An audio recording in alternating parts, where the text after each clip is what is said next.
Challenge yourself to become a better photographer in just 30 days. Challenge number 19 is culture.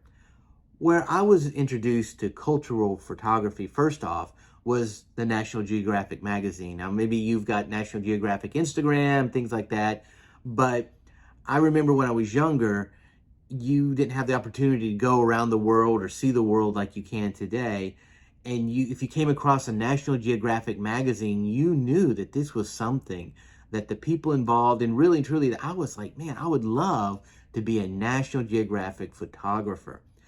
And when people would be done with them and they didn't have room to save them anymore, they wouldn't just throw them away. Normally would say, hey, I've got some National Geographics. Do you want them? Because people, I think, valued their photographic value so much. And so in cultural photography, you have to be respectful. Now, if it's your own culture and it's your point of view, that's one thing, that's fine. You can portray things as you see them. But if you are, in effect, imposing on somebody else's culture, you want to respect it. You can't just say, I think this is that, for instance, oh, tacos, that's all, everybody Spanish likes taco. That may be disrespectful and insulting to a Brazilian culture, a Spanish culture, or maybe even, Mexican culture. What you want to do is make sure you've done your research. And that's the thing about the National Geographic photographers. They would be in those locations and photographing what was going on at the time. So they weren't just stealing or appropriating somebody's culture. So it would be good first maybe to find a friend of yours who is involved in some other culture than what you're familiar with. And they can tell you about it and what they love about it.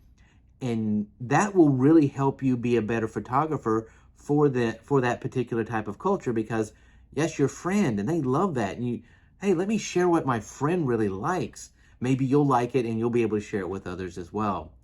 For instance, my wife loves the weddings that take place in the Asian area there in India, and how they have different dresses every day, and it's a long process, which is totally different from the American culture style weddings.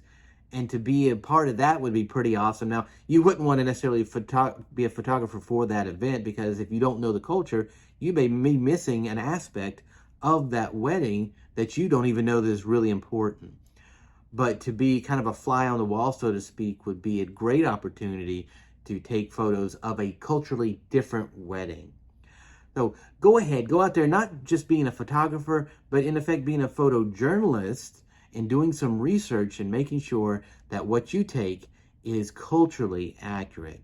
As always, remember, challenge yourself to become a better photographer